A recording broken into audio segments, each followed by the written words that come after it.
बच्चों, आज हम पढ़ेंगे अल्प आहार के बारे में, यानी कि डाइटिंग। आजकल हर व्यक्ति की चाह होती है कि उसका व्यक्तित्व प्रभावशाली हो ताकि समाज में उसे अधिक प्राथमिकता और सम्मान प्राप्त हो। प्रभावशाली व्यक्तित्व के लिए सुगठित शरीर का होना अनिवार्य है। ऐसे में व्यक्ति भारी या मोटे होते हैं तो वजन कम करने के लिए विभिन्न विधियों को अपनाते हैं, जिसमें से एक अल्प आहार है, जो कि सबसे प्रचलित विधि है। हालांकि अल्प आहार के शुरुआती परिणाम उत्साहवर्धक हो सकते हैं, परंतु बाद में यह भार में और अधिक वृद्धि ही करते हैं। कई मामलों में तो अल्पाहार के भार में पहले से भी ज़्यादा वृद्धि हो जाती है। तो उचित मार्गदर्शन के अभाव में डाइटिंग करने से कई हानियाँ हो सकती हैं। तो अल्पाहार की हानियों के बारे में जानते हैं। डाइटिंग के कारण शरीर में कैलोरी की अत्यधिक कमी हो जाती है। कैलोरी कम होने में चयापचय दर में कमी आ जाती है, जिसके कारण शरीर का भार समुचित रूप से कम नहीं होता और व्यक्ति भोंडा दिखाई देने लगता है और उसकी हड्डियां भी कमज़ोर हो जाती हैं और उसकी रंगत भी फीकी पड़ जाती है। तो कुछ पोषक तत्वों का सेवन बंद करना।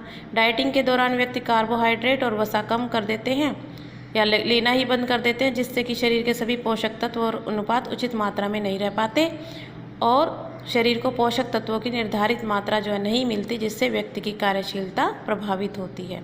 एक वक्त का खाना छोड़ना, 0 कैलोरी भोजन को प्राथमिकता देना, पेय पदार्थों को प्राथमिकता, सूखा रोग, दांत तथा रक्त संबंधी विकार, खनिज लवणों की कमी और व्यायाम न करना, ये सब जो है अल्पाहार के हानि के कारण बनते हैं। वास्तव में ऐसे भोजन नियंत्रण कार्यक्रम नहीं अपनाने चाहिए जिससे शरीर में आवश्यक पोषक तत्वों की कमी हो जाए। सही समय पर उचित भोजन खाने और व्यायाम करने से ही मोटापे से बचा जा सकता है। हमारे शरीर की रचना ही ऐसी है कि हमें निरंतर कार्य करते रहना चाहिए।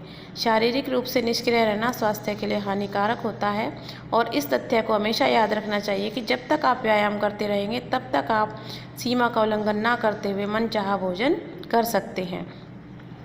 आगे हम जानते हैं खाद्य असहनशीलता या असहिष्णुता, फूड इंटॉलरेंस। किसी भोजन के वह तत्व जिन्हें पाचन तंत्र द्वारा सही ढंग से संसाधित तथा अवशोषित नहीं किया जा सकता, खाद्य असहनशीलता कहलाती है। आसान शब्दों में कहें तो किसी भोजन में उपस्थित कुछ ऐसे तत्व जिन्हें हमारा शरीर आसानी से पचा नहीं पाता, खाद्य असहनशीलता कहलाता है। कई बार भोजन में कुछ ऐसे तत्व होते हैं जिन्हें हर व्यक्ति पचा नहीं पाता। इस कारण से व्यक्ति को कई प्रकार की परेशानियां होने लगती है, जैसे कि उल्टी आना, एसिडिटी, दस्त लगना, पेट दर्द होना या चक्कर आना। तो व्यक्ति में खाद्य असहनशीलता के लक्षण इस पर निर्भर करते हैं कि उस व्यक्ति के शरीर में पाचन एंजाइम कितनी मात्रा में बनता है। जिन लोगों के शरीर में पाचन एंजाइम कम बनता है वे किसी तत्व को कम मात्रा में पचा सकते हैं, जबकि जिन व्यक्तियों के शरीर में पाचन एंजाइम बिल्कुल नहीं बनता, उस तत्व को बिल्कुल भी वो नहीं पचा पाते। आजकल अधिकतर खाद्य असहनशील पदार्थ मांसाहारी, डिब्बा बंद, प्रोसेस्ड फूड तथा लंबे समय तक संग्रहित किए हुए खाद्य पदार्थों में पाए जाते हैं। तो इसके कारण के हैं बारे में जानते हैं। हमारे शरीर में ऐसे एंजाइम होते हैं जो भोजन के तत्वों को छोड़कर उनके अवशोषण का कार्य करते हैं। खाद्य असहनशीलता इन्हीं एंजाइमों की अनुपस्थिति या कम क्रियाशीलता के कारण होती है। एंजाइम की यह कमी जन्मजात किसी बीमारी या किसी दवाई की प्रतिक्रिया के कारण भी हो सकती है, यानी कि दवाई का रिएक्शन भी खाद्य असहनशीलता का कारण बन जाता है। कई बार भोजन को संरक्षित करने के लिए उनमें कुछ ऐसे रसायन मिला दिए जाते हैं जिन्हें हर किसी के लिए पचा पाना कठिन हो जाता है। तो इसके लक्षण अभी मैंने पहले भी बताए। वायु विकार यानी कि गैस बनना, गैस के कारण पेट में ऐंठन और फुलाव, सिर दर्द, पेट दर्द, सीने में जलन, दस्त लगना, उल्टी आना।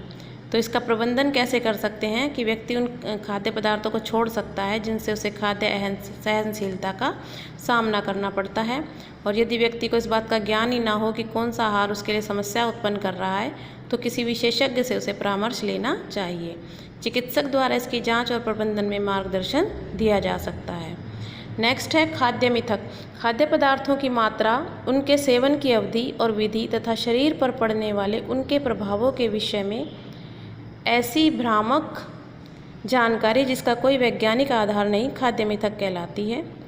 हमारे समाज और देश में आज के वैज्ञानिक युग में भी किसी न किसी खाद्य पदार्थ अथवा भोजन को लेकर कई भ्रांतियां हैं जो सदियों से बनी हुई हैं, और वैज्ञानिक ज्ञान होने के बावजूद भी अधिकतर लोग इन भ्रांतियों से जुड़े रहते हैं और इन पर विश्वास करते हैं।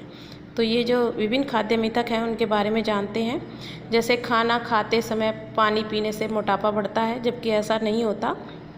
खाना खाते समय पानी पीने से भोजन को पचाने वाले विभिन्न एंजाइम और पाचक रस पतले हो जाते हैं, जिसके कारण पाचन क्रिया धीमी हो जाती है। इससे शरीर में अतिरिक्त वसा एकत्र हो जाती है।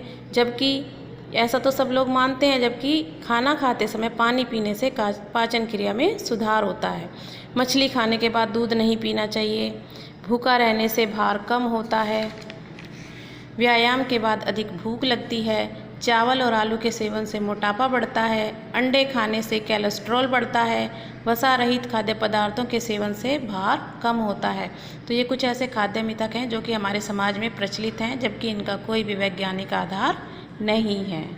धन्यवाद बच्चों।